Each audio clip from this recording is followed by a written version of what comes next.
Thank you so much for joining us for today's webinar. My name is Lauren Goldberg. I'm the Executive Director of Columbia Riverkeeper. Columbia Riverkeeper's mission is to protect and restore the water quality in the Columbia River and all life connected to it, from the headwaters to the Pacific Ocean. And to do that, we work in solidarity with tribes and we unite river communities to make an impact for our climate, clean water, and salmon recovery. Our work is powered by people with a shared passion for the river and for climate action. And so I want to just start off today by thanking our supporters for making Columbia Riverkeeper's advocacy and our public education work, like today's webinar, High Voltage, High Risk, possible. So I know our speakers well, and I can assure you that we are in for a very thought-provoking and inspiring hour. Together, our speakers will unpack how a potentially precedent-setting project, a 100-mile-long underwater power line, could potentially impact the Columbia, salmon, and other river life, as well as cultural resources. Our panelists will also go beyond just potential impacts to share how tribal members and members of the public can get involved in critical government decision-making processes in the months and years to come. So to kick off today's webinar, we'll begin with a land acknowledgement, which is a practice that recognizes and respects Indigenous peoples as traditional stewards of this land and the enduring relationship that exists between Indigenous peoples and their traditional territories. We at Columbia Riverkeeper recognize the unique and enduring relationship that exists between Native people and their traditional territories. And that's why we respectfully acknowledge that the places that we're all joining today's webinar from rests on the traditional lands of Native people who have cared for these lands and waters since time immemorial and continue to do so today. I'm joining from Columbia Riverkeeper's office in Hood River, which rests on traditional lands of the Wasco-Wishrum, Warm Springs, and Yakima Nation. So to learn about Columbia River tribes, we encourage you to visit Tribal Nations websites or attend an event that's open to the public. The Columbia River Intertribal Fish Commission's website is also a really great resource for information from the Yakima, Warm Springs, Umatilla, and Nez Perce tribes. Okay, so a couple of quick housekeeping notes. If you have questions for our speakers, we want to hear them. And the way you can do that is by adding them to the Q&A feature in the Zoom, which is at the bottom of the screen. And I'll do my best to cover as many of those questions in our last 10 or 15 minutes. Also, if you are having any issues with Zoom, please pop a question in the Q&A and our tech support can help to troubleshoot that. And if you can't stick around for the entire webinar, but you're interested in hearing the rest or want to share it with friends or colleagues, we will email you a recording of the webinar next week, along with resources that our speakers touch on. And last but not least, want to encourage you to follow Columbia Riverkeeper, Friends of the Columbia Gorge, Columbia River Intertribal Fish Commission on social media. Check the emails we send out because we are anticipating a lot of updates on the issue that we'll be discussing today in the coming months. So with that, it is my honor to introduce our speakers. First, we will hear from my colleague at Columbia Riverkeeper, Staff Attorney Taryn Yazdani. Taryn advocates for the people who rely on the Columbia and all life connected to the river, using laws like the Clean Water Act to stop pollution and to hold polluters accountable in court. Taryn also provides legal counsel on a number of Riverkeeper's clean water and salmon recovery program campaigns, and that includes advocating for laws that protect public health and the river. After graduating from law school, Taryn worked as a legal fellow at the nonprofit, the Craig Law Center, and then later as a staff attorney at Beyond Toxics, where she gained expertise in legal and policy issues around climate, environmental justice, air quality, toxics, and more. So after Taryn's presentation, we will hear from Elaine Harvey. Elaine is a member of the Camilpa Band of the Yakima Nation. She's currently the Watershed Department Manager at the Columbia River Intertribal Fish Commission. Elaine previously served for over 20 years as the Environmental Coordinator, Hydro System Oversight Coordinator, fishery project manager at Yakima Nation Fisheries. As Elaine will share, she comes from a traditional Yakima fishing family and has been a strong advocate for the Columbia River, Nichiwana, for the past 2.5 decades, as well as for other traditional foods of the Columbia Plateau region. We are very honored at Columbia Riverkeeper to have Elaine serve on our board of directors. For today's presentation, Elaine is representing the Columbia River Intertribal Fish Commission in her capacity as the Watershed Department Manager. So thank you, Elaine. And then last but not least, Steve McCoy, a staff attorney at nonprofit Friends of the Columbia Gorge. For those of you who don't know Steve, he works to protect scenic, recreational, cultural, and natural resources of the Columbia River Gorge National Scenic Area. Before joining Friends in 2016, Steve spent 7 years as a staff attorney with Thousand Friends of Oregon, protecting Oregon's farms and forest lands from development. So a huge thank you to our speakers for being with us today. And with that, I'm excited to pass it to my colleague, Taryn. Thank you.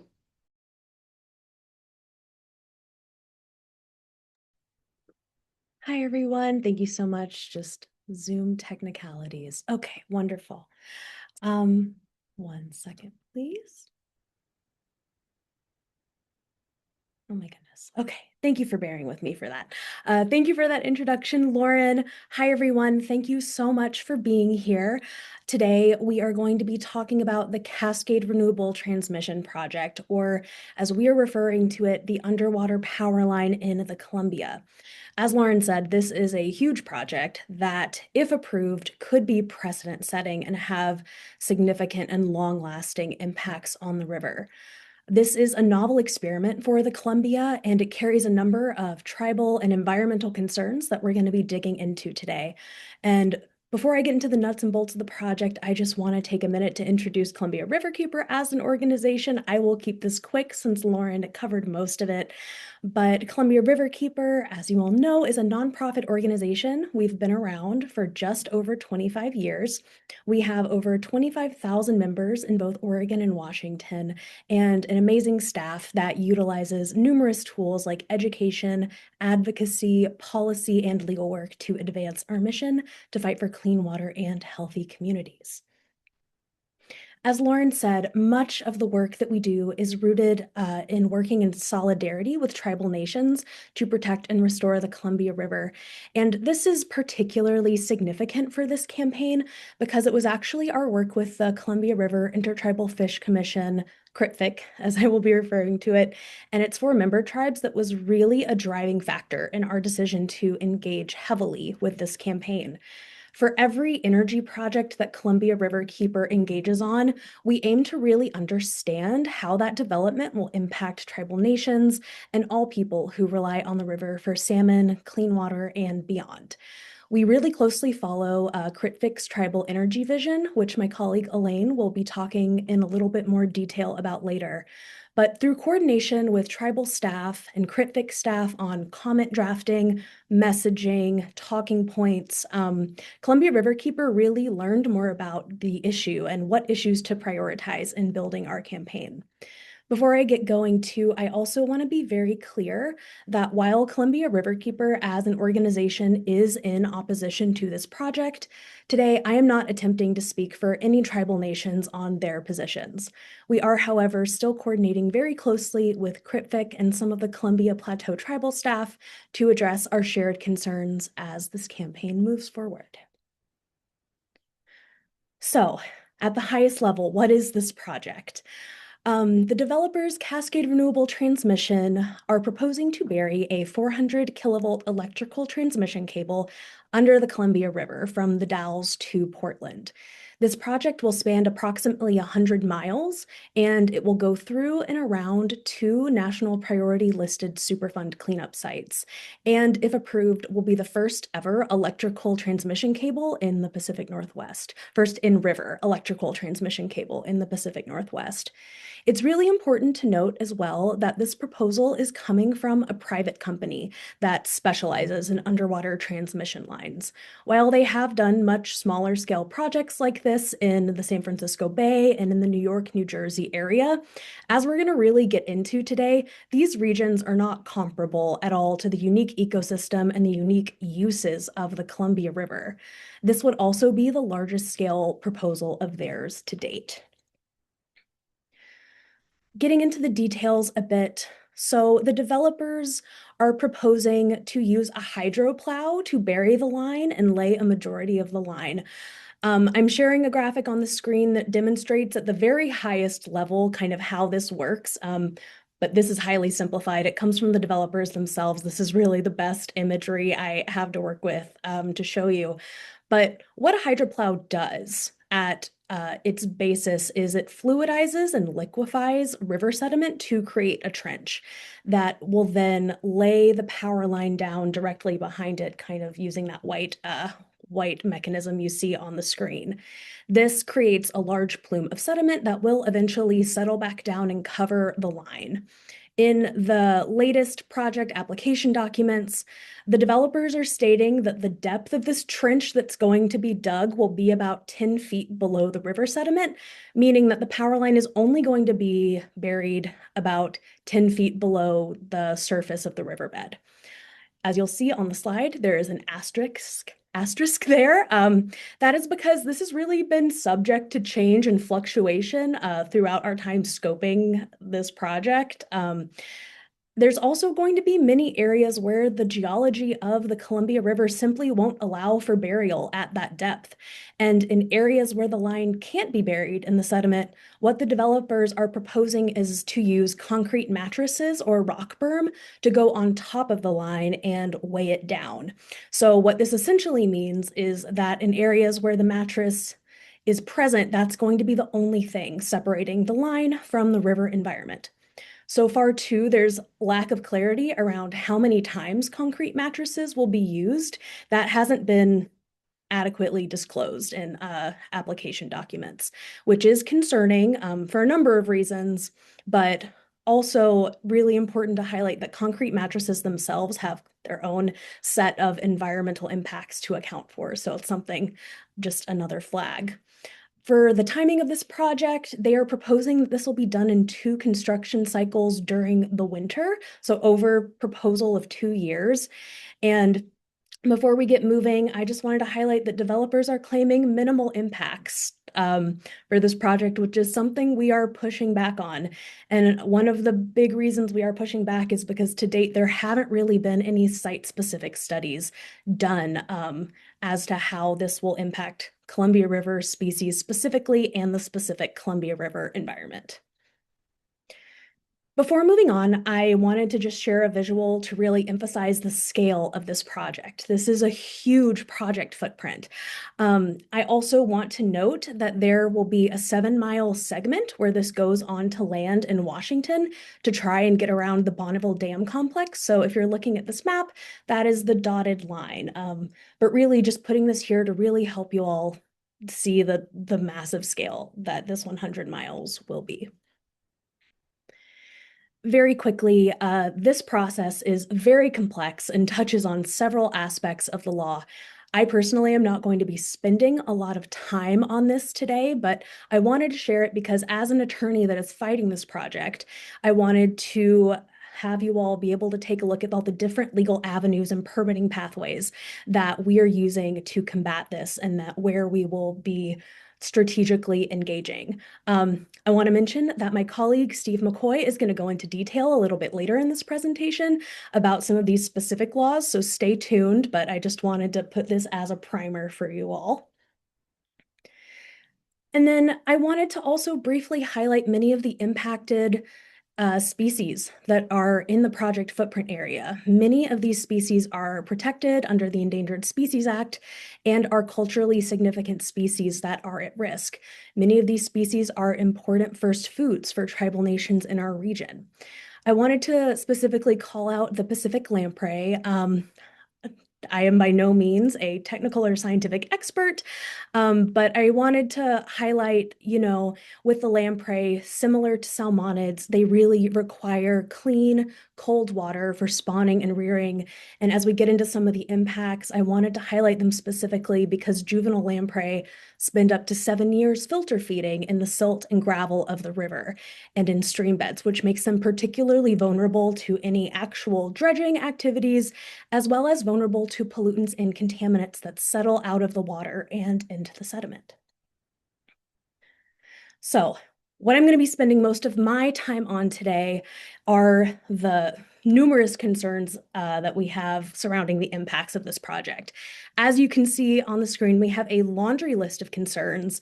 I'm going to go into depth with many of these, but I kind of wanted to just put this all up here for you all to see, so you can really get a sense of the many things that we're going to be highlighting. And I'm not going to have time to touch on all of this today, but just so you all can get a glimpse of the things that we're highlighting as a whole to decision makers. And in the next few slides, I'm going to be going into specifics and things that we are specifically concerned about. So first and foremost, one of the main concerns that we have with this power line are impacts from heat coming off of the cable into the sediment and the aquatic environment.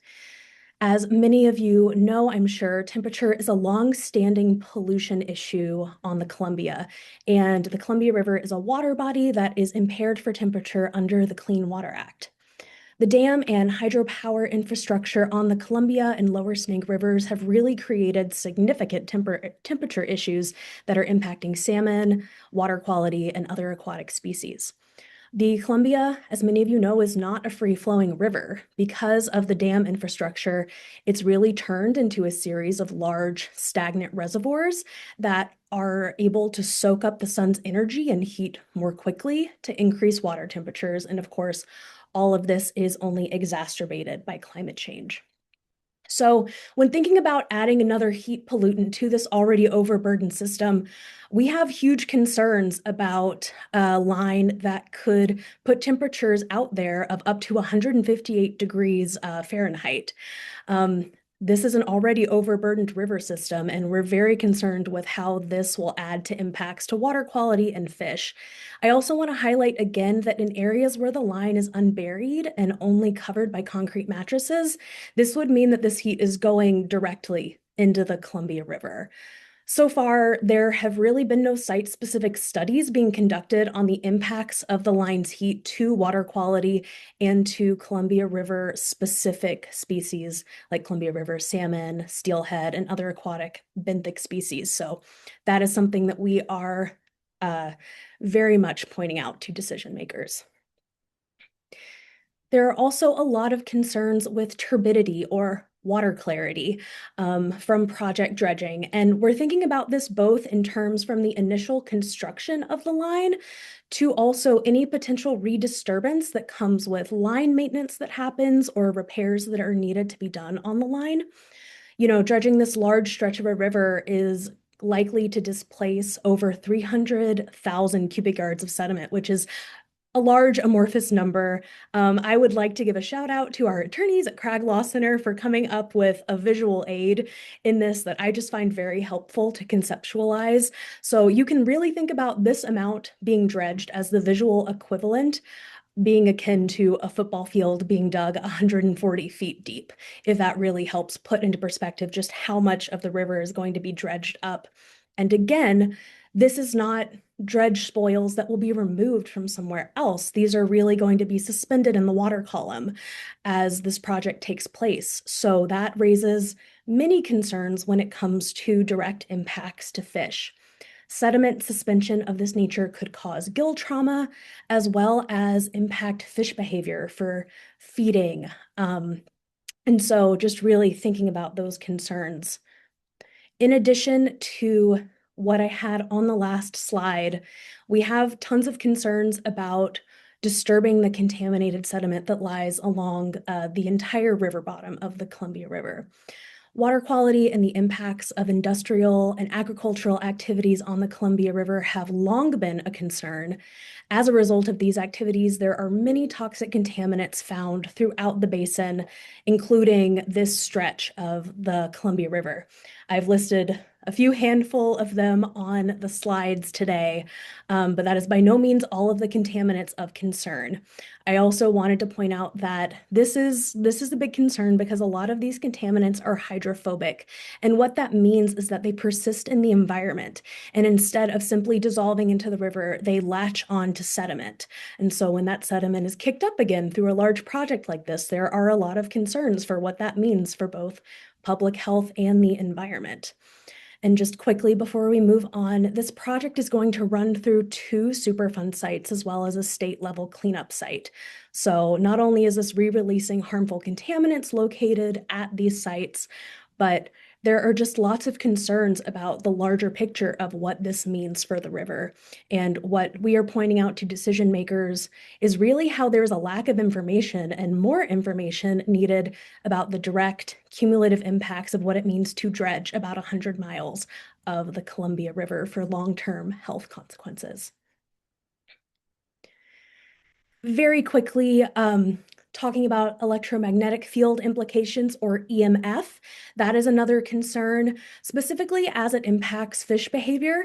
Many species of fish and invertebrates in the project area have some form of electromagnetic senses. And Columbia River Keeper and our attorneys have really been looking into various fish studies to try and figure out what the exact concerns will be surrounding migration coming from similar cables. But really, as we're getting back to, this is a highly overburdened system. So when thinking about additional issues like heat being added, any potential change to migratory behavior from this power line is a concern for the sensitive life cycles of the species that are important to this region. Again, I don't have time to go into all of these in depth. Some of my colleagues will be able to talk about this, but there are 2 points here that I want to talk about before I wrap up. One of these that I want to highlight today, and hopefully we'll be able to talk about at length more in the Q&A, are concerns about the true need of this project as well as the ultimate use of the energy. On the topic of the line potentially serving data centers, we are seeing this regional trend of projects that are comparable to this power line having sold their energy entirely to individual large load customers like data centers rather than to utilities that are serving the public. This example has been seen with the Boardman to Hemingway line. And really, if the energy transported from this power line follows a similar path to Boardman to Hemingway, it could really support large growth in data centers in the Portland metro area, which is a huge concern. Something that we're doing around this is really pushing for transparency about the project's end use and asking for developers to fully disclose kind of where this energy will be going. And very quickly, something I want to highlight too is that there has really been a refusal on the part of the developers to meaningfully look at a broad range of alternatives, specifically ones outside of the river. The developer, again, as I said earlier, is a company that specializes only in this type of underwater project, ultimately constructing it and selling to utility companies. And one of the questions we're really asking is whether it's possible to meet the stated energy goals of this project without siting it in the river. Is it possible to be using other energy corridors and just really thinking about the siting more specifically to get at the ultimate energy need and find a balance? So I'm at my time. I don't want to take too much longer. I wanted to end my slides with a quote from Julie Carter at CritFic, who is a wonderful ally in this work as well, which I think really sums up the issues with this project. This scenario really is a death by 1,000 cuts for the river and for salmon. And thinking about it as an unprecedented experiment that would really just add to risk for the Columbia River is something that I just think is so poignant, so important to be thinking about. And I'm really excited to turn this over to my colleague Elaine Harvey to really talk more about tribal concerns and finding that balance between the need for clean energy and protecting salmon and water quality. So with that, I will pass it to Elaine.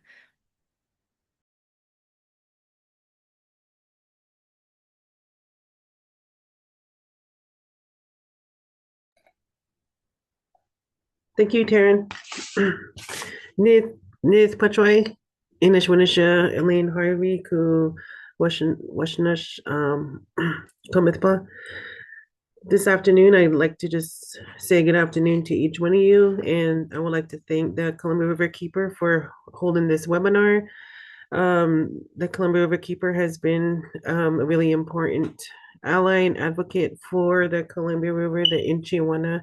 We refer to the Columbia River as the Big River, and in our language, we refer to the Columbia River as Inchiwana. And today, I come as the Watershed Department Manager of the Columbia River Intertribal Fish Commission. I've been in this role for about 2.5 years, and I'm grateful today to be here, to be on this webinar to talk about the tribal concerns that we have with this proposed project. The Columbia River Intertribal Fish Commission provides fisheries and policy coordination support for the 4 Columbia River Treaty Tribes. The treaty tribes include the Nez Perce Tribe, the Confederated Tribes of the Umatilla Indian Reservation, the Confederated Tribes of the Warm Springs Tribe of Oregon, and the Confederated Tribes of the Yakama Nation. All of our tribes hold treaty reserved fishing rights throughout this proposed project area. And the tribes do have grave concerns about this project, since this project it would be like the first of its kind in the Columbia River, a high voltage DC transmission cable in the Columbia River, in the potential impacts that it could have on the tribal fisheries, which would be irreversible in some cases when it comes to some of the culturally significant fish, such as the white sturgeon, the Pacific lamprey, and the suckers in the Columbia River, which are bottom dwelling fish. This project conflicts with ongoing restoration investments and goals that are mandated by federal law. And for decades, the tribes, the states, and federal agencies have invested substantial resources in recovering fish populations that were decimated by the federal hydro systems during dam construction. And the tribes do have grave concerns, and I'm gonna be pointing out some of the concerns that were listed in our cryptic comment letter to the Washington FSEC, as well as to the Army Corps draft EIS document.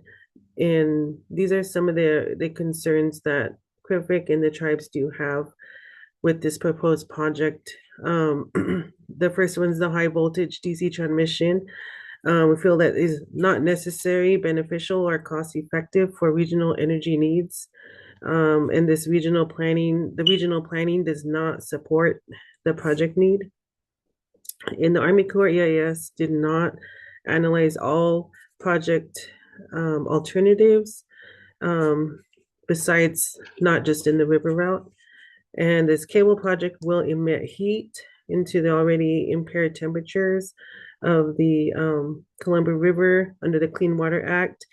So, for example, in 2015, we had one of the largest fish kills in the Columbia River, where we lost thousands of sockeye salmon and sturgeon in the Columbia. In 2021, we also had another heat dome, which impaired sockeye migration upriver.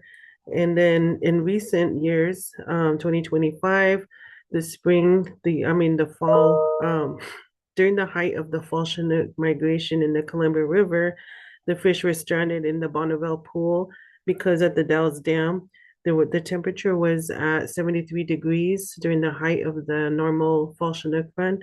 And then also at John Day Dam, it was at 78 degrees. So the salmon do have thresholds and are concerned with temperature, because we know basic physics that electricity does create increased heat, and the heat does need to dissipate, and it's not going to just disappear as what it seems in their documents, like there's going to be no heat impact. There has to be just basic physics that the heat will dissipate, whether it be in the sediment or into the water column. This project proposes significant impacts to salmon, Pacific lamprey, white sturgeon, and these are all first foods of the Columbia River Treaty tribes.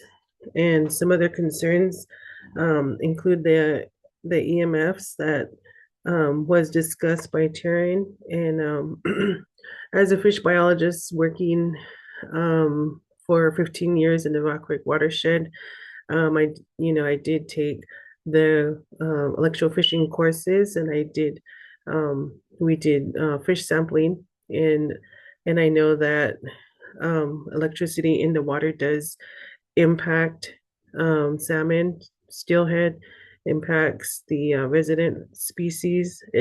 Electricity in the river does impact amphibians, macroinvertebrates. And so, and the larger the fish, depending on the amount of electricity that is exposed, will impact fish. And so EMFs are a grave concern. As we read in a study in California that the green sturgeon were impacted by EMFs in the water. And so we have white sturgeon, we have many bottom dwelling fish that are native, and they are culturally significant to the tribes. We use them as a food for ceremonial and subsistence purposes. And so, it's a big concern that this proposed project is in our Inchiwana, our Columbia River, which is really sacred to us. And it seems like the river has carried the burden for many years for energy. And so we, as tribal people, we are concerned about the future that this project can have to our first foods in the Columbia River. We'd also have in our CRIFIC comment letter, we also included cumulative impacts that this project can have, not just in regard to EMFs, to temperatures, but also the cultural resource impacts to the warm springs in the Yakima Nation. This project would be the reach between the Dalles and the Portland site would be within the Yakima Nation's ceded territories, which on the Washington side, and the Warm Springs ceded territories on the Oregon side. And so, through the hydro system construction from the 1950s and up, they have inundated many of the tribal villages, fishing sites, archaeological sites, and these are in the river. And I can say, as a matter of fact, my great grandmother is in the river. Her cemetery was inundated by the John Day Dam. So it's a grave concern to myself, who I come from the Columbia River. My people are from the Columbia River, and the potential impacts that my ancestors will be uplifted during the trenching of this potential cable in the river. It'll be very hurtful to see our ancestors unburied, I guess you can say, and floating in the river. Our people have already experienced so much loss with the hydro system, but the loss of Celilo Falls, the loss of our village sites. And so this would be another impact that our people and our resources, our tribal resources would, take a hit on again. So the project paths are within our tribal fishing sites, which I don't want to leave out. There are many tribal fishing sites that are inherited. They are shared generationally. So where you see the gillnet fishing sites, those are family fishing sites that have been inherited for many generations. Not to exclude the tribal stationary sites where they have scaffolding, where some of the tribal fishermen do hook and line. We have grave concerns because we also do have anchoring systems in the Columbia River during fishing seasons. And the CRIFIC, as many of you may know, we have the 2022 Energy Vision, which is an important document that the four Columbia River Treaty tribes endorsed, and it's for energy siting, the purpose of energy siting. The CRIFIC and the member tribes envisioned a future where the Columbia Basin's electric power system will, number one, support healthy and harvestable fish and wildlife populations. Number two, protect tribal treaty and cultural resources. Number three, provides clean, reliable, and affordable energy. This energy vision plan was developed. Um, it took time and with consultants, took time with our tribes and energy with the energy from Oregon and Washington. So, we put a lot of time and effort into this plan which we endorsed, which would help with siting. And it includes 43 recommendations that focuses on improving river configuration and operations, amending the Columbia River Treaty to include protections for fish and wildlife and ecosystem function, reducing peak loads, whereas peak loads kill salmon, maximizing energy efficiency, harnessing renewable resources, strategically siting new renewable resources, increasing resource adequacy, and to minimize transmission and distribution system costs, and to address the climate crisis by reducing greenhouse gas pollution and increasing energy efficiency. I believe that we've been pushing, we've been bringing the energy vision to different platforms to help with the states as they work towards their energy strategic plans, but also the Northwest Power Council as we are working on the Fish and Wildlife Amendment. And then next will be the Power Act. So we're really utilizing our energy vision plan for that. And, I just want to be thankful today, as I think my time is just about up, to be able to be on this panel to talk about some of the issues that we have concern for at the Columbia River Intertribal Fish Commission, as we also assist the tribes in their technical and policy realms. And I feel like this is an important time to get our concerns out to the general public, because it just seems like this project can have substantial impacts to our tribal treaty resources, cultural resources, and in our future, and the work that we do to promote protecting the salmon and the other important aquatic species, as well as the health of the Columbia River. So I just want to thank you at this time, and I'm going to hand it over to Steve, who will be finishing off our panel. Thank you. Hi, everybody. Again, I'm Steve McCoy. I'm a staff attorney with Friends of the Columbia Gorge. I'm going to start off talking a little bit about Friends itself and then move on to other topics. Friends of the Columbia Gorge works to protect and enhance the scenic, cultural, natural, and recreation resources of the Columbia River Gorge National Scenic Area. So I'll talk about each of those in turn in a few minutes. But since we're on talking about fish, let's talk a little bit more about salmon. If you go to the next slide, thank you. The salmon in the Columbia River are so important for religious reasons, for sustenance, for the mystery and magic of their return, and for their roles in aquatic ecosystems. Another astounding thing about them is their role in terrestrial ecosystems. They start out as tiny fish, make their way down to the Pacific Ocean, gorge on krill, grow big, and then they're called back to their home streams to spawn and die.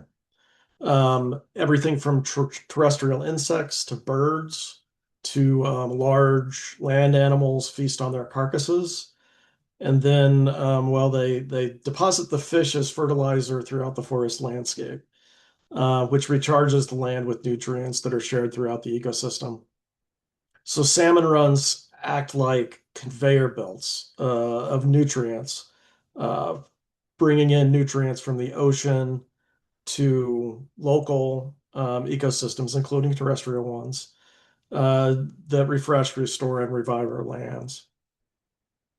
So every year I try to make it to the salmon returns, especially the spring run Chinook. Spring is the season of renewal, and it's beautiful to see them come back. I'm sure many of you have been to Eagle Creek or Herman Creek to see returning salmon. It's amazing to see the conveyor belt from the ocean renewing our local ecosystems. So in a couple of weeks, we should start seeing the spring run fish back in Herman Creek. I'll visit to see the adult salmon fight their way back to their spawning grounds, where their remains will be integrated into the local food web. And I hope to see you there. And along those lines, let's talk about protecting their habitat. So I'll now be talking about laws that have to be followed by the applicants and the reviewing agencies. There will be opportunities to plug in with public hearings and other opportunities to make comments along the way. So first of all, the National Scenic Area Act. If I say NSA, that's what I mean is National Scenic Area. So Friends was formed with the express intent of protecting the Columbia River Gorge from overdevelopment. And thanks to the hard work of Friends citizen advocates, the Columbia River Gorge National Scenic Area Act was passed in 1986 to protect and enhance scenic, natural, cultural, and recreation resources. This protection is largely executed with land use laws in the Gorge counties. The way this works is that the Gorge Commission itself creates a management plan for the gorge. The Gorge counties then adopt the criteria in the management plan into their local ordinances. And there are different protection measures for different resources. Scenic resources are conserved by making sure that important landscapes, known as key viewing areas, are protected. Cultural resources are protected by identifying areas of high probability for the existence of cultural resources, and then the creation of reconnaissance surveys for those areas when development is proposed, and also consultation with gorge tribes. Natural resources are protected by buffers around water bodies, water courses, rare plants, wildlife, and recreation resources are scaled differently in some areas to prevent conflicts with other protected resources. So now moving on to NSA permitting. And if you go to the next slide, please, Taryn. Oh, never mind. You're already there. While the project is proposed in each of the 6 gorge counties, only Skamania County has been identified as a permitting agency by the developer. Also in Oregon, there are Multnomah County, Hood River County, and Wasco County. And in Washington, there's also Clark County, all of which implement the National Scenic Area Act and their codes, and they should also be included. In addition, the Gorge Commission does permitting for Klickitat County. And the Gorge Commission has not yet been eager to be involved, and we're working on their participation. The Forest Service also does some NSA permitting. And actually, if you go to the next slide now, Taryn, there we go. So if federal agencies or federal money are involved in a project, then the Forest Service has a legal responsibility to ensure that all federal agency actions in the gorge are consistent with the National Scenic Area Act. This is called a consistency determination. It's a normal permit that is issued in the gorge. And then on the next slide, we go into Army Corps permitting. So what federal agency is involved that will require the Forest Service consistency determination? The United States Army Corps of Engineers. As you can see from the slide, there are multiple statutes that the Army Corps must comply with and the applicant. This includes preparing an environmental impact statement, or EIS, under the National Environmental Policy Act. This is kind of one of the next steps that we expect to see is an EIS under NEPA. So the Forest Service will make sure that while all of these laws are being considered, that the Army Corps is consistent with the National Scenic Area Act. And then on the next slide, we have two other interesting agencies. These agencies are both in Oregon and Washington, and they're permitting authorities for large energy generation and transmission projects. So FSEC there with two E's is the Washington Energy Facility Siting and Evaluation Council. And it makes a recommendation to the governor, who could then approve, modify, or deny projects. FSEC with one E is the Oregon Energy Facility Siting Council, and it determines if the proposal will meet Oregon's criteria. This one does not go to the governor. It's a little different in Oregon than it is in Washington. So in a nutshell, there you have it. A lot of permitting ahead. Currently, FSEC is involved in permitting. And what they have done is they've done application review, and kind of the next step is environmental review. And so we'll be deeply involved in that.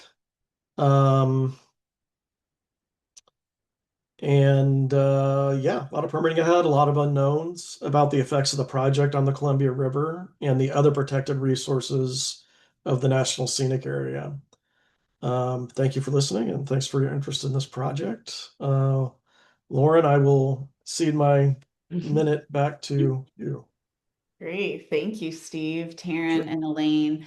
And thank you, everyone, for putting out so many amazing questions for our panelists in the last 10 minutes or so. Taryn and Elaine, you're welcome to join us back on video, and we can go through a handful. We won't be able to cover all. I think we're up to 25 questions or so, but we can try to address some of them. The first question, which Steve, you just touched on, but with all of those permits at play, if you could just summarize, there were several questions that came through about exactly what stage of development we're in right now and what's likely to come next. Sure. So the stage is the permitting process. The applicants have applied to both of those FSECs that I mentioned, the Energy Facility Evaluation Council in Washington and the Energy Facility Siting Council in Oregon. And so each of those are going to be doing their permitting process. They have also applied to the U.S. Army Corps of Engineers. So there's no NSA permitting yet, though in some of their documents that they've submitted in their other applications, they have mentioned that NSA permitting will be necessary, at least to some degree. And I think that Friends has concerns that perhaps not all that permitting will be done adequately, and so or will be requested at all. I should say that the applications won't be put in.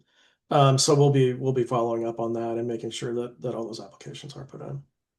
And if I could just quickly add too, so to piggyback off of Steve and thinking of places for folks to look out for future engagement. So on the federal side, the Army Corps of Engineers just completed its scoping comments for an EIS, but what that means is sometime in this calendar year, we will be anticipating an EIS that we can then comment on. So I think that will be a great place for folks to keep an eye out in terms of writing comments and engaging on the federal level. On the FSEC side, Washington, FSEC, similarly, they're going to be eventually getting to their environmental review process using SEPA, which is the state version of NEPA for Washington. And that will be a time to put in comments for Washington. I will also say Washington FSEC is accepting general comments on this on this project in general on their website. So even if there isn't something currently to comment on that is a technical document, I would highly encourage letting Washington FSEC know your thoughts. So that is a possibility. And the Oregon FSEC process, to my knowledge, has not started yet, but we are anticipating that sometime in late spring. So stay tuned. And actually, one other thing, sorry. But yeah, on the Washington FSEC process, um, we did Friends of the Columbia Gorge and Columbia Riverkeeper did joint comments on that. Those are out there on FSEC's website it's called the Cascade Renewable Transmission Line. So it's out there on FSEC's site for that. You can find those comments. You can also find their application materials. So if you did want to comment on, to FSEC, that would be a possible way to do so. Great. Thank you, Steve and Taryn. And as a reminder, for those of you, everyone who's listening probably signed up for this webinar. So if you did, you will get an email from Columbia Riverkeeper with all of those resources. And if for some reason you happen to have this forwarded to you and you didn't RSVP, you can always send an email to info@Columbia Riverkeeper and we can share that with you. Again, we'll have an email going out next week with a lot of resources and a recording of this webinar. I want to turn to another question that's come through in several different iterations, which is interest in talking about demand. What is the applicant saying is the driving force? What's the need for this proposed underwater power line? Who would benefit? What communities, businesses would benefit? I'm happy to take that one, and Steve and Elaine, please jump in. So the stated need of this comment is to get energy from the east side of the Cascade Mountains to the west side, which is indeed a need. That is something that this project is hoping to address. And I think,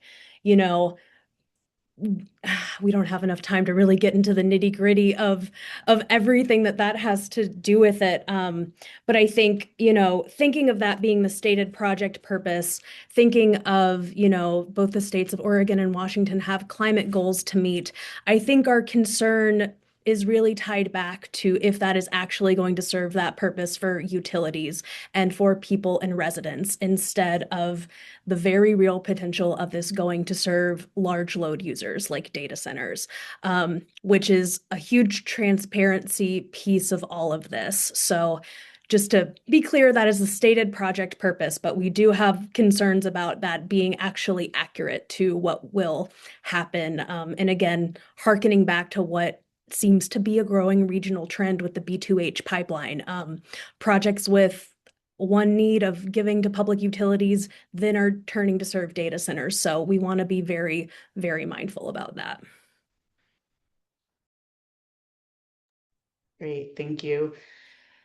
An interesting question came in, which is, this is roughly 100 river miles.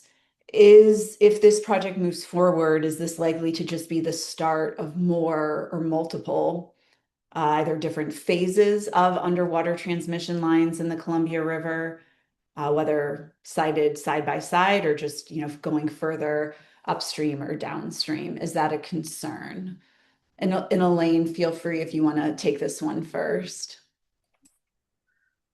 Thanks, Lauren, and whoever answered or asked the question. But yeah, I think it is a big concern. It feels like some of these projects, whether, I've been noticing these energy projects, it's like one's always a test case. And if it gets permitted and they do proceed, it's like opening the gate to others. And it's a big concern for us because, we have so much vested interest. It's not like we can just lose something, like we can lose our salmon and all our important fish and cultural resources and move away to another country or another state. We're here forever. We're not going to leave. And our tribal and cultural resources in the Columbia River, whether it be in the river or on the banks, is so, it's our life, it's our culture, it's our heritage. And so I just feel like if this one project does get permitted, through the states and the Army Corps, you know. And for us as tribal people of the river and fishermen and communities, it's like, who gives the states the right and Army Corps the right, to authorize this? Because we're the ones who are going to live with the consequences of this project, as well as our salmon and, the Pacific lamprey who are on the brink of extinction, and the other important species that we hold dearly, to our life and culture. And so, this one project, we're have grave concerns for. Thanks, Lauren.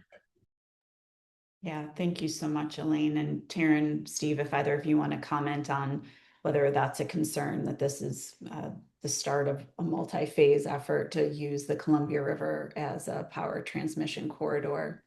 Yeah, I'll just add, Elaine, I don't need to add much to what Elaine said. She said it so well. But something to really think about in the context of that question too is the lifespan of this project. It's only going to last 40 to 50 years. In the grand scheme of things, that is not a lot of time. And that is just the state of where transmission is at this point. So when thinking about that relatively short project lifespan, there are a lot of concerns of what comes next. Is there going to be something else following this? And if this is really setting precedent and opening the door. So that's all I'll add. Another question was, so if this is built, do they have to remove it after that project lifetime is over? And will those impacts be accounted for, or will this just languish in the Columbia forevermore?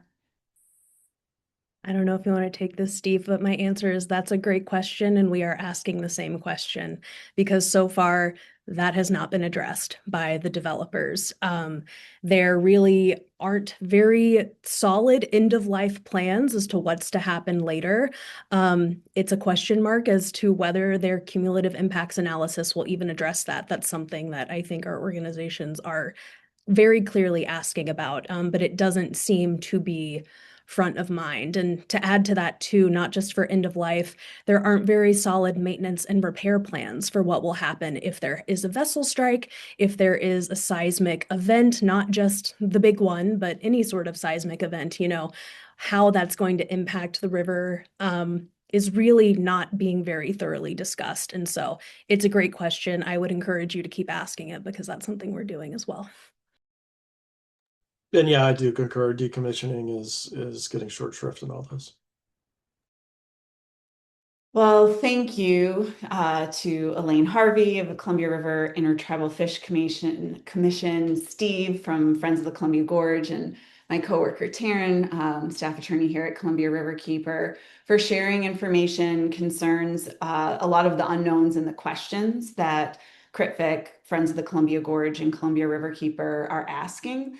And again, as a reminder, keep an eye out for the email that will be coming to you with resources, including information about some of the opportunities to weigh in already with government officials. And in addition, CRITFIC, Columbia Riverkeeper, Friends of the Columbia Gorge, we have many social media channels where we'll be working to keep the public informed about opportunities to ask questions and to share views on this project as they become available, because there will be many opportunities coming up. And lastly, I keep an eye out for those emails. And if you haven't already subscribed to email lists, our organizations have a wealth of resources and information to help to protect and restore the Columbia River in the case of Columbia River Keeper, the National Scenic Area in the case of Friends of the Columbia Gorge. So with that, thank you everyone for joining us. Thanks again to our speakers, and hope you have a great afternoon. Take care. Thanks.